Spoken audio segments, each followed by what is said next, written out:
अस्सलाम वालेकुम। मैं हूं हस्साम रहमान और आप देख रहे हैं विजिबल साइंस। आज हम डिस्कस करेंगे माइटोकॉन्ड्रिया। ये थोड़ा लेंथी टॉपिक है। इसको हमने हेडिंग्स और सब हेडिंग्स के अंदर स्प्लिट किया हुआ है। इससे आपको याद रखने में और रिवीजन में आसानी होगी। एटमोलॉजी की बात करें तो ये ग्रीक वर्ड से लिया गया है, जिसमें माइटोस से मुराद है थ्रेड और कॉन्ड्रियन से मुराद है ग्रेन। तो डिस्कवरी पर इसकी अपेयरेंस थ्रेड लाइक ग्रेन्स की तरह होगी। प्रेजेंस की बात करें तो ये सिर्फ यूकेरियोटिक सेल में मौजूद होती हैं, क्योंकि ये मेम्ब्रेन बाउंड ऑर्गेनेली हैं। कुछ सेल के अंदर ये सिंगल लार्ज माइटोकॉन्ड्रिया होता है, जबकि कुछ सेल के अंदर हंड्रेड्स और थाउजेंड माइक्रो माइटोकॉन्ड्रिया होते हैं। इनके नंबर डिपेंड करता है इसकी मेटाबॉलिक एक्टिविटी पे। मसलन वो सेल जो मूव और कंट्रैक्ट करते हैं उनमें माइटोकॉन्ड्रिया की तादाद ज्यादा होती है, वो ज्यादा होते हैं, और जो लेस एक्टिव होते हैं उनमें माइटोकॉन्ड्रिया की तादाद कम होती है। जैसा कि आप देखें, अगर कोई बॉडी बिल्डर मसल डेवलप करता है तो उसके बाइसेप ट्राइसेप मसल ज्यादा डेवलप होते हैं, तो उन सेल के अंदर माइटोकॉन्ड्रिया की तादाद भी ज्यादा होगी। स्ट्रक्चर ऑफ माइटोकॉन्ड्रिया की बात करें तो ये सिलेंड्रिकल या रॉड शेप हो सकता है। यहाँ पे देखें, आपको ये सिलेंड्रिकल नजर आ रहा है और इससे लंबा रॉड शेप भी हो सकता है। इनक्लोज्ड बाय डबल मेम्ब्रेन, इसमें दो मेम्ब्रेन होती हैं, एक ये आउटर मेम्ब्रेन और एक ये इनर मेम्ब्रेन। बाहर वाली भी ब्लैक कलर में, अंदर वाली भी ब्लैक कलर में। इन दो मेम्ब्रेन्स के अंदर ये स्पेस होती है जिसमें फ्लूइड होता है। इस स्पेस को हम कहते हैं इंटर मेम्ब्रेन स्पेस, जिसको मैंने पिंक कलर से शो किया हुआ है। आउटर की बात करें तो इट्स ए स्मूथ विद पोरीन्स। पोरीन्स कहते हैं ये आउटर मेम्ब्रेन में कुछ सुराख होते हैं कुछ कुछ वक्फों पे। ये दरअसल इसमें प्रोटीन होती है, उस प्रोटीन के अंदर सुराख होते हैं, ये आपको नजर आ रहे हैं यहाँ पे यहाँ पे यहाँ पे। ये क्या करते हैं, that allow molecule transport into the intermembrane space, यानी बाहर से मॉलिक्यूल इस इंटरमेम्ब्रेन स्पेस में आ सकते हैं। तो ये सेमी परमिएबल मेम्ब्रेन नहीं होती, यहाँ से ज्यादा मॉलिक्यूल आ सकते हैं। फिर इनर मेम्ब्रेन की बात करें तो इट्स सेलेक्टिवली परमिएबल, यानी ये इनर मेम्ब्रेन सेलेक्टिवली परमिएबल के तौर पे काम करती है, बहुत कम चीजों को अंदर आने देती है। और folded into cristae to increase surface area. यहाँ पे देखिए, जो अंदर वाली मेम्ब्रेन है ये अंदर को दबी होती है, ये अंदर को फिंगर लाइक प्रोजेक्शंस बनाई होती हैं। इधर से भी देखें, ये अंदर को दबी हुई है। तो ये जो इसका अंदर को दबा हुआ हिस्सा होता है ना, इसको हम क्रिस्टाई बोलते हैं। यहाँ पे देखें, ये अंदर को दबा हुआ हिस्सा, इसको क्रिस्टाई कहेंगे। ये जितने भी अंदर, इससे क्या होता है, अंदर वाली मेम्ब्रेन का सरफेस एरिया बहुत ज्यादा हो सकता है, यानी बाहर वाली की निस्बत देखें अंदर वाली मेम्ब्रेन का सरफेस एरिया ज्यादा होता है। क्रिस्टाई कंटेन F0 F1 पार्टिकल। यहाँ पे देखें, ये जो क्रिस्टाई मेम्ब्रेन है इसके साथ नोब लाइक कील की तरह के पार्टिकल होते हैं, जिसका हेड और टेल होती है। ये 3 डायमेंशन में देखें तो ये क्रिस्टाई अंदर की तरफ जा रही है ना, तो इसकी मेम्ब्रेन के साथ साथ ये ब्लैक कलर में पार्टिकल हैं।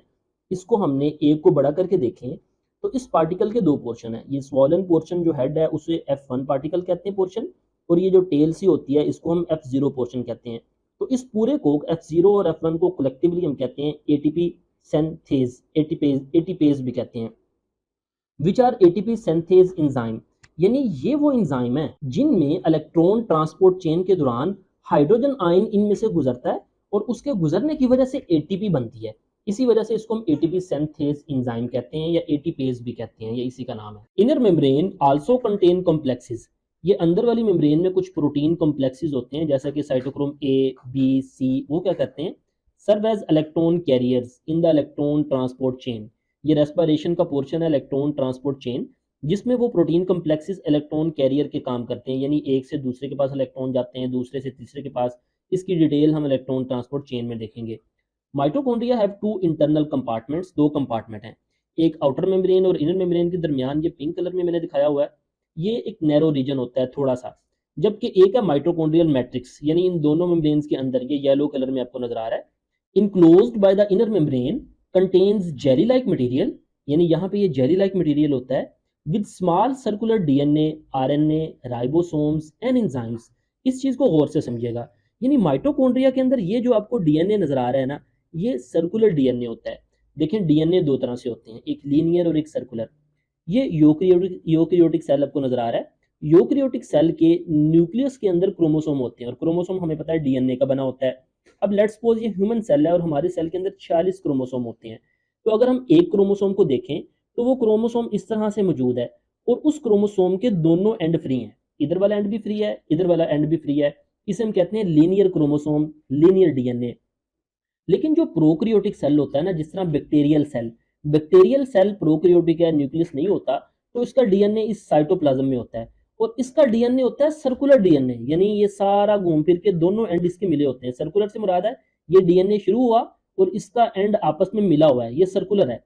तो सर्कुलर में फिर होता तो सर्कुलर है, लेकिन वो आपस में इस तरह से गुच्छे खाया होता है और उसके दोनों एंड आपस में मिले होते हैं। तो इसे हम कहते हैं सर्कुलर डीएनए। तो सर्कुलर डीएनए प्रोकैरियोटिक सेल यानी बैक्टीरिया में होता है। यूकेरियोटिक सेल के न्यूक्लियस के अंदर लीनियर डीएनए होता है। लेकिन यहाँ पे अहम पॉइंट ये है कि माइटोकॉन्ड्रिया होता तो यूकेरियोटिक सेल के अंदर है, लेकिन माइटोकॉन्ड्रिया के अंदर जो डीएनए होता है ना, वो सर्कुलर डीएनए होता है।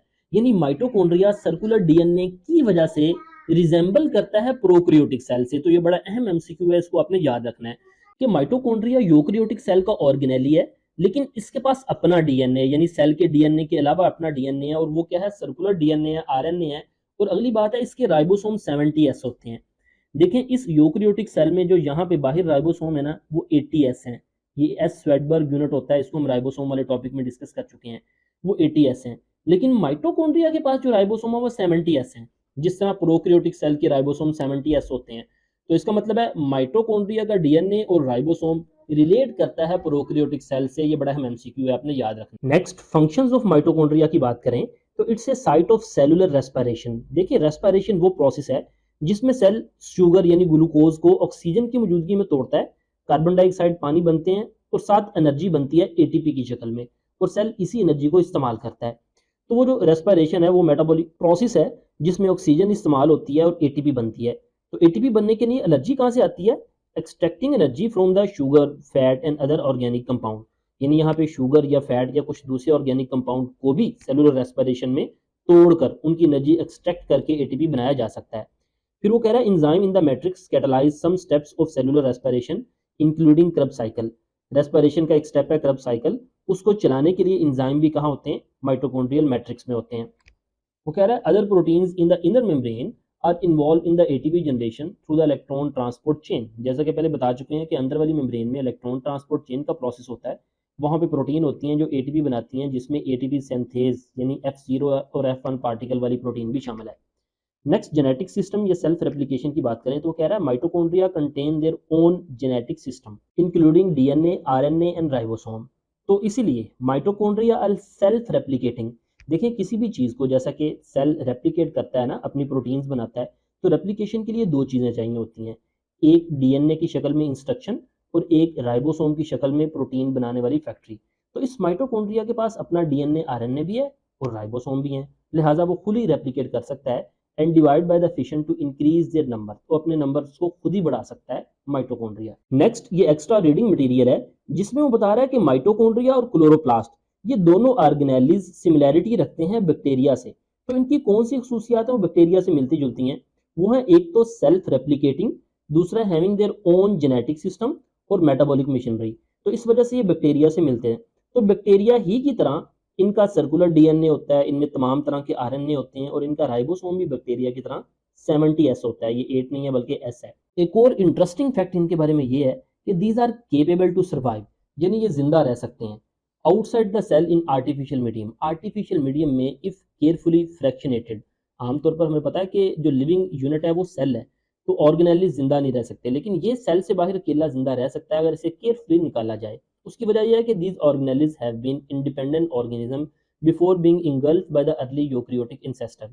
यानी एवोल्यूशन से पहले, जब यूकेरियोटिक सेल बनने से पहले ये इंडिपेंडेंट ऑर्गेनिज्म थे। ये एंडोसिम्बियोन थ्योरी है, इसको अलहदा से इसका पूरा लेक्चर अवेलेबल है, वो आप देख लीजिएगा।